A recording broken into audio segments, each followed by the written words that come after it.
నమస్కారం. NXT G news కి స్వాగతం. ముందుగా ముఖ్యాంశాలు.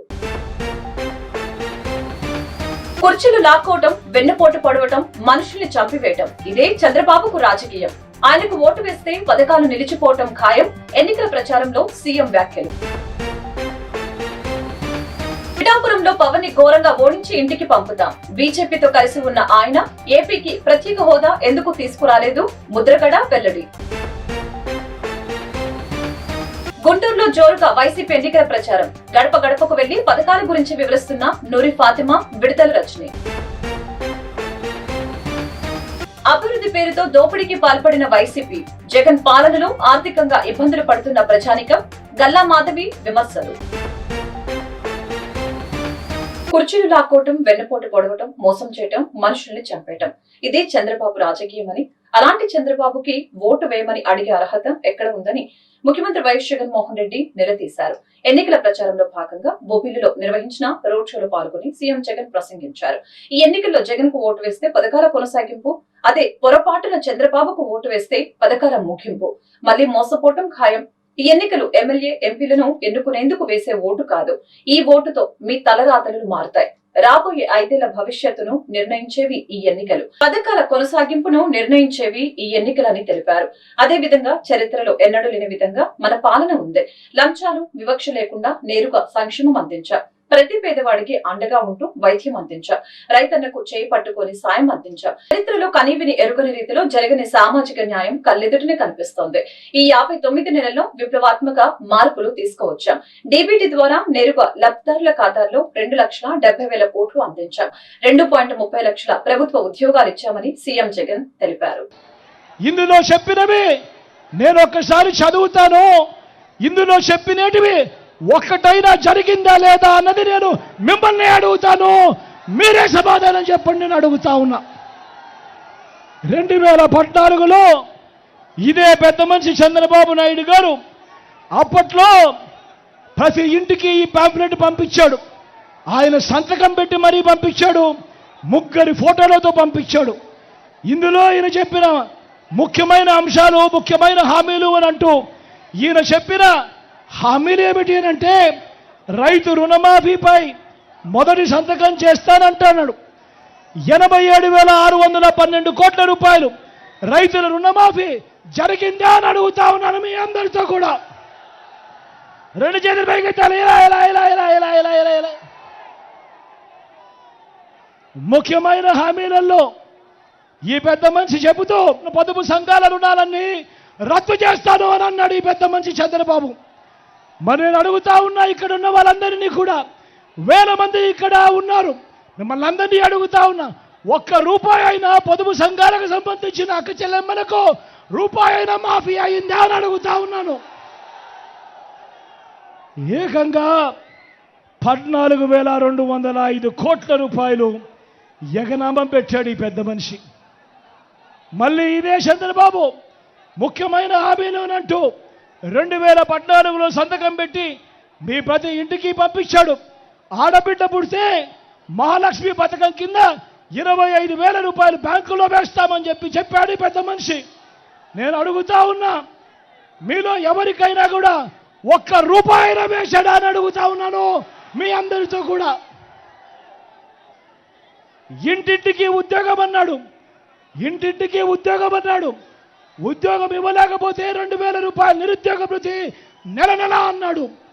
5 సంవత్సరాలు అంటే 60 నెలలు ఇంటూ నెలకు 2,000 రూపాయలు అంటే 1,20,000 రూపాయలు. నేను అడుగుతా ఉన్నా, మీలో ఏ ఒక్కరికైనా, ఏ ఒక్క ఇంటికైనా కూడా ఇచ్చాడా అని అడుగుతా ఉన్నాను మీ అందరితో కూడా. ఈ విషయాలన్నీ మీ అందరికీ కూడా చెబుతూ, మీ చల్లని దీవెనలు, మీ చల్లని ఆశీస్సులు నా ఎడం వైపున ఉన్నాడు. మీ అందరికీ పరిచయస్తుడు, ఎమ్మెల్యే అభ్యర్థిగా నిలబడతా ఉన్నాడు.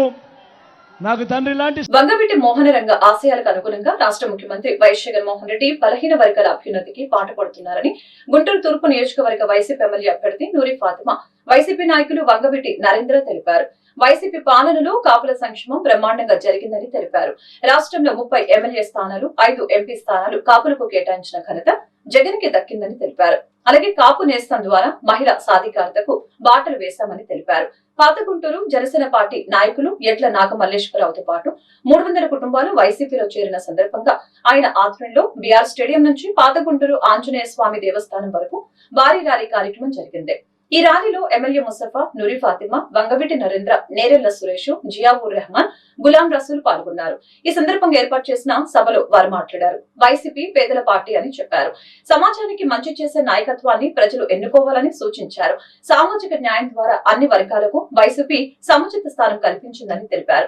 ఈ నెల 13వ తేదీన జరిగే సార్వత్రిక ఎన్నికల్లో ఫ్యాన్ గుర్తుపై ఓటు వేసి వైసీపీ అభ్యర్థుల్ని గెలిపించవలసిందిగా వారు విజ్ఞప్తి చేశారు. ఈ కార్యక్రమంలో వైసీపీ ముఖ్య నాయకులు, కార్పొరేటర్లు పాల్గొన్నారు. 10 సంవత్సరాలలో ఓటేశారు, గెలిపించారు. ఈ గుంటూరు నగరంలో ఎలాంటి ఇబ్బంది లేకుండా అందరూ నా వాళ్ళు కుటుంబ సభ్యులాగా మరి ఈ రోజు వాళ్ళు కూడా జరిగి వచ్చారు. మరి ఆ భగవంతుడు మరి నూరి ఫాతిమాని ఎన్నుకున్నాడు. మరి జగన్మోహన్ రెడ్డి గారు కూడా మరి నూరి ఫాతిమా ఎమ్మెల్యే చేయాలని నిశ్చయించారు కాబట్టి ఈ రోజు నూరి ఫాతిమా ఇక్కడ ఎమ్మెల్యేగా పోటీ చేయబోతుంది. అదేవిధంగా ఎంపీగా కిరాయి రోసే గారు పోటీ చేయబోతున్నారు. రెండు గుర్తులు కూడా మరి ఫ్యాన్ గుర్తు కాబట్టి 2 బటన్లు కూడా ఫ్యాన్ గుర్తు మీద వేసి గెలిపించవలసిన కోరుకుంటూ మరి అదేవిధంగా ఈరోజు ఒకసారి ఆలోచన చేయండి. మన ముఖ్యమంత్రి జగన్మోహన్ రెడ్డి గారు ఆశయాలు పెద్దవి, ప్రతి ఒక్కరు కూడా ఆశయాలు ఉండాలి. నా కొడుకు పుడతాడు, మంచిగా చదువుతాడు, మంచి ఉద్యోగం వస్తుంది, మా జీవితాలు మారిపోతాయని ప్రతి ఒక్కరికి కూడా కోరిక ఉంటుంది. అలాంటి కోరికే మరి మన ముఖ్యమంత్రి జగన్మోహన్ రెడ్డి మరణించడం జరిగింది. మరి అది మనం దృష్టిలో పెట్టుకొని ఆయన ఆశయాన్ని ఎవరు ముందుకు తీసుకెళ్తున్నారని ఒక ఆలోచన ప్రతి ఒక్కరు చేయండి. చేస్తేనే మంచి జరిగే వ్యక్తిని మంచి చేసే ప్రభుత్వం ఉంది. ఈ ప్రభుత్వం పేదల ప్రభుత్వం, పేదలకి మంచి చేసే ప్రభుత్వం అని ఆలోచన చేయండి మీరందరూ కలిసి. ఈ రోజు మరి కాపు సామాజిక వర్గం చెందిన ప్రతి ఒక్కరు కూడా మరి ఏం కోరుకుంటున్నారు అని అంటే, మన గుంటూరు ఈ జిల్లాలోనే మరి 3 కాపులకి అవకాశం ఇవ్వడం జరిగింది. మరి ఇప్పుడు ఎన్నప్పుడు లేనట్టుగా గుంటూరు తూర్పులో ఈ కాపు సామాజిక వర్గం ఎక్కువ దాదాపుగా 2,49,000 ఉంటే అందరికీ మరి జగన్మోహన్ రెడ్డి గారు ఇక్కడ 3కి అవకాశం ఇచ్చారు. ఎవరంటే ఒక ఎంపీ కిలారోసి అన్నకి, అలాగే పొన్నూరు ఎమ్మెల్యే మురళన్నకి, అలాగే గుంటూరు వెస్ట్ రజనక్కకి మరి అంత ప్రాధాన్యత ఇస్తున్న నాయకుడు జగన్మోహన్ రెడ్డి గారు. మరి రాష్ట్రంలోనే దాదాపుగా 30 మందికి కాపులకు అవకాశం ఇచ్చారు జగన్మోహన్ రెడ్డి గారు. ఈ రోజు మీరు చూసుకుంటే కాపు నేస్తం కూడా మరి గతంలో అయితే 10,000 ఉండేది, ఈసారి మరి దాదాపుగా 1,50,000 వరకు 5 సంవత్సరాల్లో 1,50,000 వరకు జగన్మోహన్ రెడ్డి గారు పెంచడం జరిగింది. మరి ఇవన్నీ ఎవరి కోసం చేస్తున్నారు అంటే మనందరి కోసం. మనం బాగుండాలి, మన ప్రభుత్వం మనం బాగుండాలి అని అంటే ప్రభుత్వం మనకి సంక్షేమ పథకాలు అందించాలి. ఏ విషయంలో అయినా కూడా విద్యాసేన మనం చూస్తాం. కార్యక్రమం నాకు రాజకీయంగా నేను ప్రత్యక్ష రాజకీయాల్లో వచ్చిన రోజు నుంచి గుంటూరులో ఏదున్నా కూడా మా రాధారంగ మిత్రమండలి తరఫున నేను రంగా గారి ఆశయాన్ని ముందుకు తీసుకెళ్లే దిశగా అడుగులు వేస్తున్న సమయంలో గుంటూరు నుంచి అన్న నాకు చాలా ఇష్టం, ఆయన ఆశయాల గురించి మీరు పోరాటం చేస్తున్న దానిలో నేను కూడా మీకు మీరు చేసే జర్నీలో నేను కంటిన్యూగా మీకు ఉంటానని చెప్పని 2016 నుంచి మొదలుపెట్టుకుని ఇప్పటి వరకు నిత్యం నేను చేసే అనేక కార్యక్రమాల్లో గుంటూరు నుంచి పూర్తి స్థాయిలో నేను ఎక్కడికి వెళ్ళినా నాతో తిరుగుతూ నాకు అండగా నిలబడినటువంటి నా సోదరుడు ఎడ్ల నాగమల్లేశ్వరరావుని ఎప్పుడు కూడా నేను చూసుకోను. అయితే గత కొంతకాలంగా రాజకీయంగా నేను వేసే అడుగుల్లో ఇద్దరికి కూడా కొంచెం ఆటంకాలు ఎలా ముందుకు వేస్తే బాగుంటుందని చెప్పిన ఆయన ఒక పార్టీలో ఉండటం, నేను ఒక పార్టీలో ఉండటం, పరిస్థితిని బట్టి మేమిద్దరం మాట్లాడుకుని మనల్ని నమ్ముకుని చాలామంది ఉన్నారు. ముఖ్యంగా మనం అధికారం వైపు లేకపోతే మనల్ని నమ్మిన వాళ్ళని మనం ఎప్పుడు కూడా వాళ్ళని తృప్తిపరచలేము. కాబట్టి ఈసారి మనం సరైన నిర్ణయం తీసుకోవాలని చెప్పని చాలా కాలంగా మాట్లాడుకుని మొదట నేను జగన్మోహన్ రెడ్డి గారు చేసేటువంటి అనేక సంక్షేమ కార్యక్రమాల విషయంలో మీ అందరూ ఎలా అయితే ఇష్టపడ్డారో నేను కూడా చాలా చాలా సంతోషం. అలానే చాలా చాలా రకాలుగా జనాల్ని మోసం చేశారు. అందువల్ల ప్రజలు ఆయన్ని దింపేసి జగన్మోహన్ రెడ్డి గారికి పట్టం కట్టారు.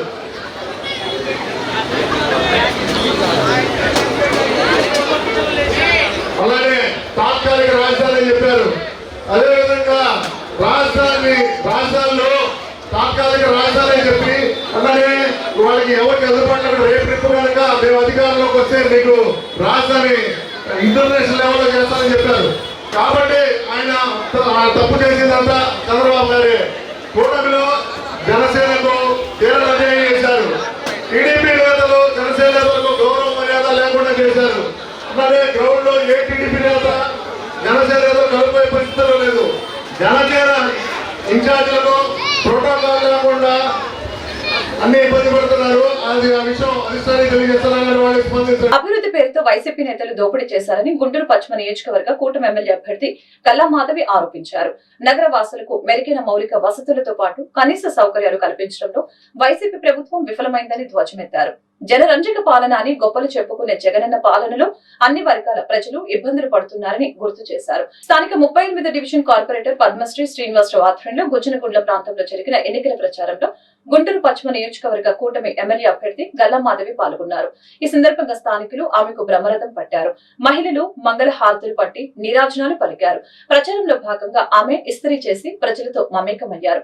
ఈ మేరకు మాధవి ఇంటింటికి వెళ్లి కూటమి ఉమ్మడి మేనిఫెస్టో కరపత్రాలను పంచి సైకిల్ గుర్తుపై ఓటు వేయాలని ప్రజల్ని అభ్యర్థించారు. అనంతరం ఆమె మీడియాతో మాట్లాడారు.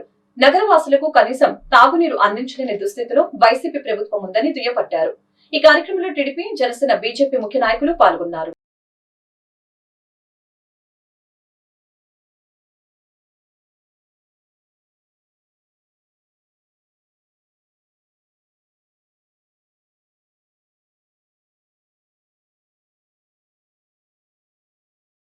డబ్బులు ఇస్తే వచ్చే వెనకాల కార్యకర్తలు లేదంటే ఉంటారు, కానీ మనకి ఇలా ఇంత అశేష జనవాహిని ఇళ్లలో నుంచి బయటకు వచ్చి ప్రతి ఒక్కరూ ఇది ప్రచారంలో పాలు పంచుకుంటున్నారు. చాలా అద్భుతంగా ఆనందంగా ఉందండి. ఇంతటి ఆదరణ, నమ్మకం చూస్తుంటే నిజంగా నాకు నా మనసు ఉప్పొంగిపోతుంది. ప్రచారంలో ప్రజలు ఏ సమస్యలను ఎక్కువ దృష్టికి తీసుకొస్తున్నారు? మన గుంటూరు పశ్చిమ నియోజకవర్గంలో రకరకాల సమస్యలు ఉన్నాయండి. మంచినీటి సమస్య ఉంది, రోడ్ల సమస్య ఉన్నాయి, డ్రైనేజ్ సమస్య ఉంది. ప్రధానంగా ఇవి ఎక్కువగా ఇంకా ప్రజలు వాటినే ఇబ్బంది పడతా ఉన్నారు. ఇకపోతే మళ్ళీ కొన్ని ప్రాంతాల్లో ఇల్లు పట్టాలు లేక ఎంతోమంది ఇబ్బందులు పడతా ఉన్నారు. పెన్షన్లు రాక చాలామంది ఇబ్బంది పడుతూ ఉన్నారు. వాలంటీర్ వ్యవస్థలో ఇబ్బంది పడేవాళ్ళు ఎంతోమంది ఉన్నారు. అంటే బలవంతంగా మమ్మల్ని రాజీనామా చేయిస్తూ ఉన్నారు, మాకు ఇష్టం లేకపోయినా, లేదంటే బలవంతంగా మమ్మల్ని ప్రలోభ పెడుతున్నారు అనే బాధల్ని వ్యక్తం చేస్తూ ఉన్నారు. ఇంకా పలు ప్రాంతాల్లో యావత్ రాష్ట్రం అంతా ఉంది, అయితే కొంతమంది యువత కూడా మాకు ఉద్యోగాలు లేక ఎంతో ఇబ్బంది పడుతున్నామంటున్నారు. ఇక మన ప్రచార భాగంలో ఉద్యోగస్తులు కలిసినప్పుడు జీతాలు లేవు, నెలకి కరెక్ట్గా జీతాలు ఇచ్చే పరిస్థితి లేవు, మాకు పెన్షన్ లేవు, డిఏలు లేవు, టీఏలు లేవు అని వివిధ రకాలైన ప్రాంతాల్లో వివిధ రకాలైన ప్రజానీకం మొత్తం కూడా వారి బాధల్ని వ్యక్తపరుస్తూ ఇబ్బంది పడుతున్న పరిస్థితి కనపడుతుందండి. అంటే 200 కోట్లతో మేము గుంటూరు నగరాన్ని అభివృద్ధి చేసామని చెప్తున్నారు. దీని మీద మీకు ఎలా అనిపిస్తుంది? అంటే 200 కోట్లు లేదంటే 500 కోట్లు తెచ్చినా కూడా ప్రతిదీ నాయకుల లేదంటే వారి సొంత కార్యకర్తల జోబుల్లోకి వెళ్ళాయి, కానీ ప్రజలకు ఇంతవరకు అందింది ఏదీ లేదండి.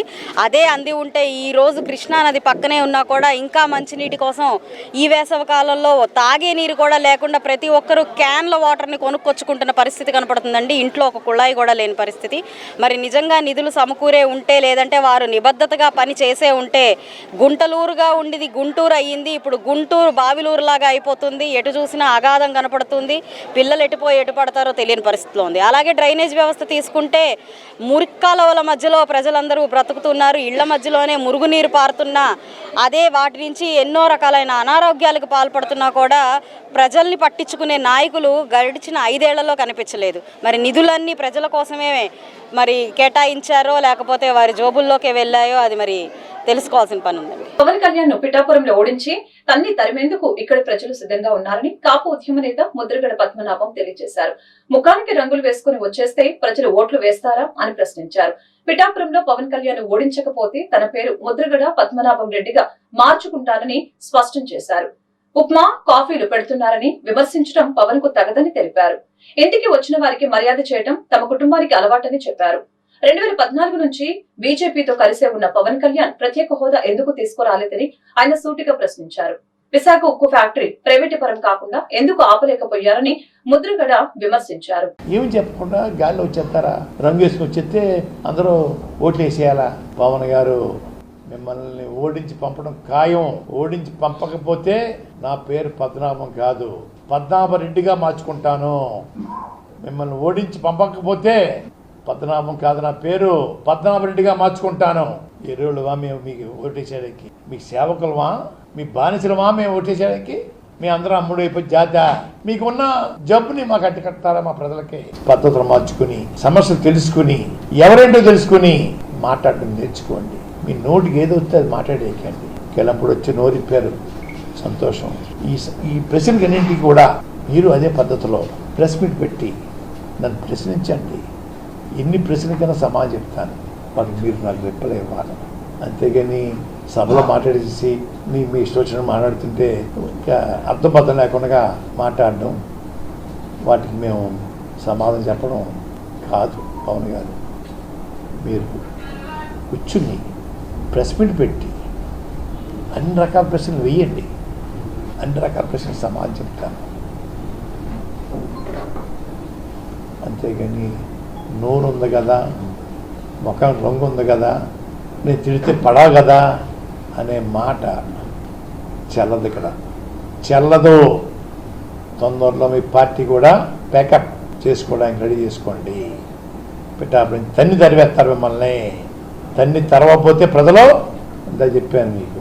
నా పేరు పద్మనాభరెడ్డిగా మార్చుకుంటాను.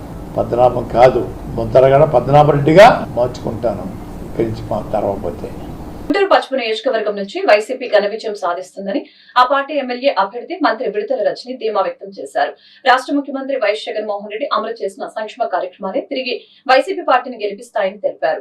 ఎన్నికల ప్రచారంలో భాగంగా బుధవారం స్థానిక 32వ డివిజన్ బ్రాడీపేట ప్రాంతంలో జరిగిన రోడ్ షోలో మంత్రి రజని పాల్గొన్నారు. ఈ సందర్భంగా స్థానికులు ఆమెకు అపూర్వ స్వాగతం పలికారు. ఈ నెల 13వ తేదీన జరిగే సార్వత్రిక ఎన్నికల్లో ఫ్యాన్ గుర్తుపై ఓటు వేసి వైసీపీ అభ్యర్థుల్ని గెలిపించవలసిందిగా ఆమె ప్రజల్ని కోరారు. ఈ కార్యక్రమంలో 32వ డివిజన్ కార్పొరేటర్ ఈచంపాటి వెంకటకృష్ణ ఆచారి పాల్గొన్నారు. మనతో మన రజనమ్మ కార్యక్రమంలో భాగంగా బ్రాడీపేట 32వ డివిజన్లో గడప గడపకు కార్యక్రమం అత్యంత వైభవంగా జరిగింది. ఈ కార్యక్రమంలో మేడే శుభాకాంక్షలతో చెప్తూ ప్రజానీకాన్ని ఉత్తేజపరుస్తూ జగన్మోహన్ రెడ్డి గారు ఏ పథకాలైతే గడప గడపకు చేర్చారో ఆ పథకాలను వివరిస్తూ మేము రోడ్ షో చేయటం జరిగింది. ఈ రోడ్ షోలో వేలాది మంది జనాభాతో మేము రోడ్ షో చేస్తుంటే ప్రజలు చాలా బాగా రిసీవ్ చేసుకున్నారు. రేపు వచ్చేటువంటి 13వ తారీఖు సార్వత్రిక ఎన్నికల్లో మీకే మేము ఓట్లు వేసి రజనమ్మను అత్యధిక మెజారిటీతో గెలిపిస్తామని చెప్పి ముక్తకంఠంతో ఓటర్స్ అందరూ ఏకమై చెప్పి ఉన్నారు. ఈ కార్యక్రమానికి అందరూ విచ్చేశారు. ఈ కార్యక్రమంలో బూత్ కన్వీనర్ల దగ్గర నుంచి, బూత్ ఏజెంట్ల దగ్గర నుంచి, గృహసారథుల దగ్గర నుంచి, పార్టీ నాయకత్వం దగ్గర నుంచి అందరూ పాల్గొని ఇవాళ జరిగినటువంటి మనతో మన రజనమ్మ కార్యక్రమాన్ని దిగ్విజయంగా జయప్రదం చేయటం జరిగింది. పూర్తిగా అమలు చేయదగ్గ మేనిఫెస్టోని తాము రూపొందించామని తెలుగుదేశం పార్టీ పోలిట్ బ్యూరో సభ్యులు యనమల రామకృష్ణుడు స్పష్టం చేశారు. కూటమి మేనిఫెస్టోపై ఎవరికైనా సందేహాలు ఉంటే నివృత్తి చేయడానికి సిద్ధంగా ఉన్నామని తెలియజేశారు. కూటమి ప్రభుత్వం వచ్చాక రాష్ట్ర అభివృద్ధికి తీసుకోనున్న చర్యల్ని వివరించారు. అనవసర ఖర్చులు తగ్గిస్తే 2,000 నుంచి 3,000 కోట్లు ఆదా చేయొచ్చు. పన్నులు వేయకుండా వ్యవస్థల్ని స్ట్రీమ్ ని చేయడం ద్వారా ఆదాయం పెంచుతాం. నాన్ ట్యాక్స్, ఓన్ ట్యాక్స్ రెవెన్యూలు పెరిగేలా దృష్టి పెడతామని తెలియజేశారు. ఎన్డీఏలో భాగస్వాములుగా ఉన్నాం కాబట్టి గ్రాంట్ ఇన్ ఎయిడ్ నిధులు రాష్ట్రానికి ఎక్కువగా వచ్చేలా ప్రణాళికలు వేస్తాం. డివాల్యూషన్ ఫండ్స్ షేర్ 50% చేయాలనే డిమాండ్ పెట్టి కేంద్రాన్ని ఒప్పించే ప్రయత్నం చేస్తామని తెలియజేశారు. జగన్ ప్రభుత్వం ఆ వినాశం నుంచి ఈ ఆంధ్రప్రదేశ్ ని విశిష్ట దిశకి తీసుకెళ్లాలనేటువంటి ఉద్దేశంతో మేనిఫెస్టో తయారు చేయడం జరిగింది. అందుచేత ఆ విజన్ దృష్టిలో పెట్టుకునే చేశాం ఈ మేనిఫెస్టో, కూటమి యొక్క మేనిఫెస్టో. దీంట్లో ముఖ్యంగా అన్ని రంగాలకి కూడా సరి అయినటువంటి ప్రాతినిధ్యం రావాలి, అన్ని వర్గాలకి కూడా సరి అయినటువంటి ప్రాధాన్యత ఉండాలనేటువంటి ఉద్దేశంతో కూడా తయారు చేయడం జరిగింది. అయితే ఇప్పుడే ఇప్పుడు ఉన్నటువంటి ప్రభుత్వం దాదాపు దగ్గర 14 లక్షల కోట్ల అప్పులు చేశారు కదా. ఈ అప్పులు మునిగిపోయామని మీరే అంటున్నారు కదా. భవిష్యత్తులో ఈ మేనిఫెస్టో అడిషనల్ గా మనం చేయడానికి ఏ విధంగా నిధులు వస్తాయనేటువంటి కొంత సందేహాలు ఉండడం సహజం. దాన్ని క్లారిఫై చేయవలసిన బాధ్యత కూడా కూటమి మీద ఉంటుంది. దాంట్లోనే కొద్దిగా నాకు రెవెన్యూస్ ఎట్లా పెంచుకోవాలనే దాని మీద మనం దృష్టి పెట్టవలసినటువంటి అవసరం ఉంది. ఆ విధంగానే దృష్టి పెడతాం రేపు కూటమి నేతలందరూ కూడా. ముఖ్యంగా ముందు మనకు ఉండేటువంటి న్యాచురల్ రిసోర్సెస్, ఈ న్యాచురల్ రిసోర్సెస్ కానీ మనం సక్రమంగా ప్రభుత్వం పరంగా ఉపయోగించుకున్నట్లయితే దీనివల్ల చాలా ఆదాయాలు వస్తాయి. ఈ వేస్ట్ఫుల్ ఎక్స్పెండిచర్ కానీ మనం కంట్రోల్ చేయగలిగితే దానివల్ల కూడా 2,000-3,000 కోట్ల ఆదాయం అదనంగా మనకు రావడానికి అవకాశం ఉంది. ఉదాహరణకి మీరు చెప్పాలంటే అడ్వైజర్స్ ఉన్నారు, లేనటువంటి అడ్వైజర్స్ ఎవరైతే ఉన్నారో మొత్తం ఏ డిపార్ట్మెంట్ లో ఉన్నప్పుడు కూడా వీళ్ళందరినీ కూడా స్వస్తి పలకడం అనేటువంటి సహజంగా చేస్తారు కొత్త ప్రభుత్వం. మేము అలాగే చేయాలనుకుంటున్నాం. ఆ విధంగా చూస్తే మనకి దాదాపు 2-3 వేల కోట్ల రూపాయలు ఆదా అయ్యేటువంటి అవకాశం కూడా ఉంది. రెవెన్యూస్ రేషియో చూస్తే మీకు చాలా తక్కువగా కనపడుతుంది. అంటే కాన్సన్ట్రేషన్ వీళ్ళు లేదు. చెప్పుడు నాన్ ట్యాక్స్ రెవెన్యూ అంతా కూడా మొత్తానికి వీళ్ళు అమ్ముకుని వీళ్ళు నాయకులు హెంచ్మెన్, జగన్ హెంచ్మెన్ బాగుపడ్డారు తప్ప రాష్ట్రానికి నాన్ ట్యాక్స్ రెవెన్యూ పెద్దగా రాలేదు. ఆ నాన్ ట్యాక్స్ రెవెన్యూ ఒకటి రాలేదు. దాన్ని మనం స్ట్రీమ్ లైన్ చేసుకుంటే ఎక్కువ పెరగడానికి అవకాశం. టీడీపీ జనసేన బీజేపీ కూటమి ఉమ్మడి మేనిఫెస్టో బీసీలను మరొకసారి మోసం చేసేలా ఉందని జాతీయ బీసీ సంక్షేమ సంఘం రాష్ట్ర యువజన అధ్యక్షులు గూడూరు నాని ముదిరాజు, బీసీ సంఘ ఐక్యవేదిక కన్వీనర్ బాబ్జీ నంద బూసి రాజలత ఆరోపించారు. ఇది ముమ్మాటికి బీసీలను దగా చేసే మేనిఫెస్టో అని మండిపడ్డారు. బీసీలను తోక కత్తిరిస్తామన్న చంద్రబాబు అధికారం కోసం గతం మరిచి బీసీలపై కపట ప్రేమ చూపిస్తున్నారని నిప్పులు చెరిగారు. స్థానిక చంద్రమౌళి నగర్ గుంటూరు పశ్చిమ నియోజకవర్గ వైసీపీ కార్యాలయంలో ఏర్పాటు చేసిన మీడియా సమావేశంలో బీసీ సంఘాల నేతలు మాట్లాడారు. చంద్రబాబు ఎన్ని జిమ్మికులు చేసినా బీసీలు టీడీపీకి ఓటు వేయరని చెప్పారు. బీసీలకు అన్ని విధాలుగా అండగా ఉన్న జగన్మోహన్ రెడ్డిని తిరిగి సీఎం చేసేందుకు వారు సిద్ధంగా ఉన్నారని వివరించారు. ఎన్నికలు వచ్చేటప్పుడే బీసీలు చంద్రబాబుకి ఎందుకు గుర్తొస్తారు అని ఎద్దేవా చేశారు. రాష్ట్ర ముఖ్యమంత్రి వైఎస్ జగన్మోహన్ రెడ్డి ఇచ్చిన మాట ప్రకారం బీసీలు అభివృద్ధి చేసి చూపించారని తెలిపారు. చంద్రబాబు గొప్పగా చెప్పుకునే మేనిఫెస్టోను గెలిచిన తర్వాత చెత్తబుట్టలు వేస్తారని చెప్పారు. జై బీసీ వన్స్ మోర్ వైసీపీ అని ఈ సందర్భంగా నినదించారు. బీసీలకి చంద్రబాబు నాయుడు గారు రక్షణ చట్టం, బీసీలకు రక్షణ చట్టం అని చెప్పి ఒకటి పొందుపరచడం జరిగింది. అలాగే 50 సంవత్సరాలు దాటిన బీసీలకి పెద్ద మొత్తంలో పెన్షన్ ఇస్తానని చెప్పి చెప్పడం జరుగుతుంది. మరి నేనైతే బీసీ రాష్ట్ర యువజన అధ్యక్షుడిగా ఈ ఎన్డీఏ కూటమిని సూటిగా అడుగుతున్నాను.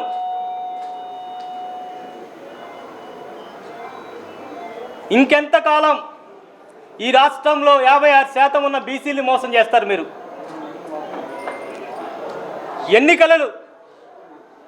ఎన్నికల దగ్గర పడగానే చంద్రబాబు నాయుడికి మొదటగా గుర్తుకొచ్చేది గంపగుత్తగా 56% ఉన్న బీసీ ఓట్లే అని చెప్తాను.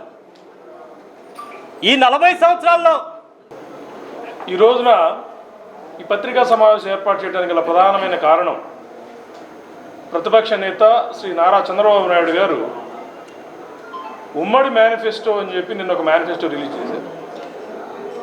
ఆ మేనిఫెస్టో ఎలా ఉందయ్యా అంటే గతంలో 2014 ఎన్నికలప్పుడు ఏదైతే మేనిఫెస్టో ఇచ్చారో 600 హామీలతో అందులో 10% కూడా నెరవేర్చకుండా జనాలు ఆ మేనిఫెస్టోను చూస్తారు మళ్ళీ అడుగుతారని ఆ మేనిఫెస్టోని సాక్షాత్తుగా ఇంటర్నెట్ నుంచి తొలగించిన వైనం. ఈ రోజున బీసీ డిక్లరేషన్ అని చెప్పి వాళ్ళు నిన్న మేనిఫెస్టోలో పెట్టారు. 50 ఏళ్లకే 4,000 రూపాయల పెన్షన్ బీసీలకు అమలు చేస్తామన్నారు. ఇదే హామీ 2014లో కూడా ఇచ్చారు. మరి అప్పుడు అమలు చేశారా?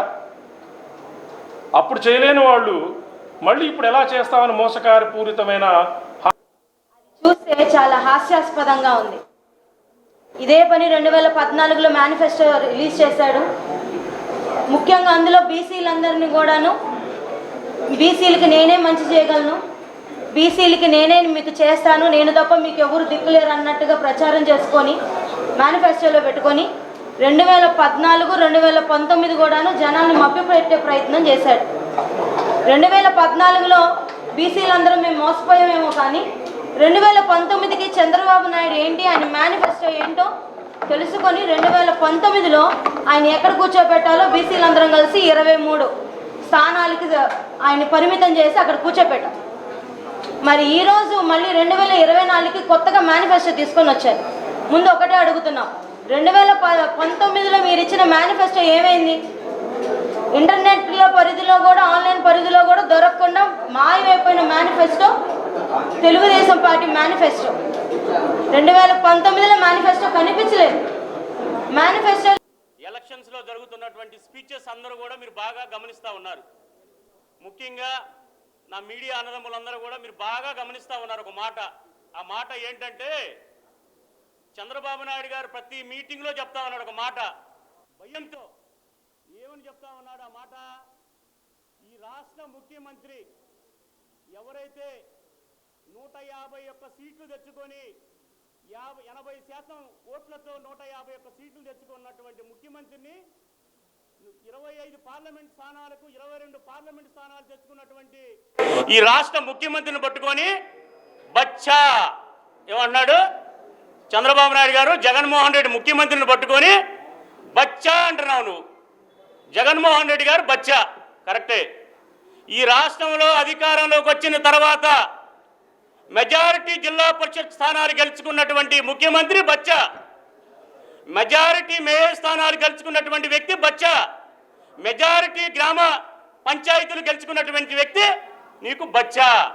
ఆయన ఒకటే చెప్తా ఉన్నాడు, నాకు మేనిఫెస్టో బైబుల్ ఖురాన్ భగవద్గీతతో సమానం, నేను ఏ మాట అయితే చెప్తానో ఆ మాటే చెప్తాను, చంద్రబాబు నాయుడు లాగా వేలం పాట మాత్రం వేయను. ప్రపంచ కార్మిక దినోత్సవ వేడుకలు గుంటూరులో ఘనంగా నిర్వహించారు. ఈ సందర్భంగా వామపక్షాలు కార్మిక సంఘాల ఆధ్వర్యంలో నగరంలో అరుణ పతాకాలను ఎగురవేశారు. కార్మికులతో నగరంలో ప్రదర్శన చేపట్టారు. వెట్టి చాకిరి నుంచి కార్మికులకు విముక్తి కలిగించి 8 గంటల పని దినాలు సాధించుకోవటమే ప్రపంచ కార్మిక దినోత్సవ వేడుకల ప్రాముఖ్యత అని ఈ సందర్భంగా కార్మిక సంఘాల నేతలు తెలిపారు. 8 గంటల పనిదినం వచ్చింది. 8 గంటల పనిదినమే కాదు, కార్మిక చట్టాలని చేసుకోగలిగారు. కార్మికులంతా ఐక్యంగా యూనియన్లు బ్రహ్మాండంగా ఏర్పడ్డాయి. యూనియన్లు చట్టబద్ధమైనవి. ఇంతకుముందు యూనియన్ పెట్టకూడదు, యూనియన్లు చట్టబద్ధమైనటువంటి పరిస్థితి ఉంది. ఇలాంటి నేపథ్యంలో ఇప్పుడున్నటువంటి పరిస్థితుల్లో, దేశంలో ఇప్పుడున్నటువంటి పరిస్థితుల్లో బీజేపీ పెద్ద ఎత్తున ఈరోజు కార్మిక చట్టాలని మొత్తాన్ని మార్చి కార్మిక కోర్టుగా వాటిని తయారు చేసి పెట్టుబడిదారులకు అనుకూలంగా, కార్పొరేట్ సంస్థలకు అనుకూలంగా మార్చేస్తూ ఉంది. అదే కాదు, ఇంతకుముందు 7 ఉంటే ఒక యూనియన్ పెట్టుకోవచ్చు, 7 ఒక కమిటీ పెట్టుకొని దాన్ని యూనియన్ నడుపుకోవచ్చు. ఇప్పుడు ఆ నిబంధనలన్నీ మారిపోయినాయి. ఇలాంటి నేపథ్యంలో మనం కార్మిక చట్టాలని రక్షించుకోవాల్సిన అవసరం ఉంది. అందులో భారత రాజ్యాంగాన్ని రక్షించుకోవాల్సిన అవసరం ఉంది. ఈ స్థితిలో ఏంటంటే మనం మేడేని దీక్షాదినంగా తీసుకొని ఈ మేడే సందర్భంగా కార్మిక హక్కుల్ని రక్షించడం కోసం మనందరం ప్రయత్నం చేయాల్సిన అవసరం ఉంది. ప్రధానంగా ఈ ఎన్నికల్లో భారతదేశ స్వతంత్రానికి ప్రమాదం వచ్చింది, సార్వభౌమత్వానికి ప్రమాదం వచ్చింది. ప్రజల మధ్య ఐక్యతకు చిచ్చుపెట్టేటువంటి బీజేపీ మళ్ళీ కుట్రలు కొనుక్తా ఉంది అధికారంలో రావడానికి. మనందరం మేడే స్ఫూర్తితోటి భారత రాజ్యాంగాన్ని నాశనం చేసేటువంటి, భారతదేశ ఐక్యతకు చిచ్చుపెట్టేటువంటి బీజేపీని చిత్తుగా ఓడించాల్సినటువంటి అవసరం ఉంది. ఇదే మనం దీక్షాదినంగా తీసుకొని మనం ముందుకెళ్లాల్సినటువంటి అవసరం ఉంది. ఈ సందర్భంగా మనందరం ఐక్యంగా బీజేపీని ఓడించే దానికోసం కృషి చేయాలని చెప్పేసి కోరుతూ నేను ముగిస్తున్నాను. సీఎం జగన్ కు ఏపీ కాంగ్రెస్ అధ్యక్షురాలు వైఎస్ షర్మిల బహిరంగ లేఖ రాశారు. నవ సందేహాలకు సమాధానం చెప్పాలని కోరారు. ఎస్సీ ఎస్టీ ఉప ప్రణాళిక నిధుల దారి మళ్లింపు వాస్తవం కాదా? సాగు భూమినిచ్చే కార్యక్రమాన్ని ఎందుకు నిలిపివేశారు? 28 పథకాలను అర్ధాంతరంగా ఎందుకు ఆపేశారు? ఎస్సీ ఎస్టీలకు పునరావాస కార్యక్రమం ఎందుకు నిలిచివేశారు? విదేశీ విద్య పథకానికి అంబేద్కర్ పేరు ఎందుకు తీసివేశారు? ఎస్సీ ఎస్టీ సిట్టింగ్ ఎమ్మెల్యేలకు ఈసారి ఎందుకు సీట్లు నిరాకరించారని చెప్పారు. అదేవిధంగా ఎస్సీ ఎస్టీలపై రాష్ట్రంలో దాడులు పెరిగాయి. ఇది మీ వివక్ష కాదా? డ్రైవర్ ను చంపి డోర్ డెలివరీ చేసిన ఎమ్మెల్సీని ఎందుకు సమర్థిస్తున్నారు? స్టడీ సర్కిళ్లకు నిధులు ఇవ్వకుండా ఎందుకు నిర్వీర్యం చేస్తున్నారు అని షర్మిల లేఖలు పేర్కొన్నారు. పెదకూరుపాడు నియోజకవర్గంలో టీడీపీ అభ్యర్థి భాష్యం ప్రవీణ్ ఎన్నికల ప్రచారం విస్తృతంగా సాగుతోంది. ఇందులో భాగంగా క్రోసూరు మండల కేంద్రంలో తాజాగా గుడ్ మార్నింగ్ క్రోసూరు కార్యక్రమం నిర్వహించారు. వీధి వీధిన ప్రచారం నిర్వహించి ప్రజలతో మమేకమయ్యారు. ప్రజా సమస్యల్ని అడిగి తెలుసుకుంటూ పేరు పేరున ప్రతి ఒక్కరిని ఆప్యాయంగా పలకరిస్తూ తన ప్రచారాన్ని కొనసాగించారు. పెదకూరుపాడు నియోజకవర్గ తెలుగుదేశం జనసేన బీజేపీ నేతలు కార్యక్రమంలో పాల్గొన్నారు. స్థానిక యువకులు, మహిళలు, పార్టీ అభిమానులు భాష్యం ప్రవీణ్ కి ఘన స్వాగతం పలికారు. రెవెన్యూతో పాటు గత 5 ఏళ్లుగా ఉన్న సమస్యల్ని అడిగి తెలుసుకుంటూ తన ప్రచారాన్ని కొనసాగించారు. టీడీపీ అధికారంలోకి వస్తేనే ఆంధ్రప్రదేశ్ అభివృద్ధి సాధ్యమని భాష్యం ప్రవీణ్ స్పష్టం చేశారు. వార్తలు ముగించే ముందు ముఖ్యాంశాలు మరొకసారి. కుర్చీలు లాక్కోవటం, వెన్నుపోటు పొడవటం, మనుషుల్ని చంపివేయటం ఇదే చంద్రబాబుకు రాజకీయం. ఆయనకు ఓటు వేస్తే పథకాలు నిలిచిపోవటం ఖాయం. ఎన్నికల ప్రచారంలో సీఎం వ్యాఖ్యలు. పిఠాపురంలో పవన్ ని ఘోరంగా ఓడించి ఇంటికి పంపుతాం. బీజేపీతో కలిసి ఉన్న ఆయన ఏపీకి ప్రత్యేక హోదా ఎందుకు తీసుకురాలేదు? ముద్రగడ వెల్లడి. గుంటూరులో జోరుగా వైసీపీ ఎన్నికల ప్రచారం. గడప గడపకు వెళ్లి పథకాల గురించి వివరిస్తున్న నూరి ఫాతిమా, విడతల రజని. అభివృద్ధి పేరుతో దోపిడీకి పాల్పడిన వైసీపీ. జగన్ పాలనలో ఆర్థికంగా ఇబ్బందులు పడుతున్న ప్రజానికం. గల్లా మాధవి విమర్శలు. ఈ వార్తలు ఇంతటితో సమాప్తం. మరొక బులెటిన్ లో మళ్ళీ కలుద్దాం. నమస్కారం.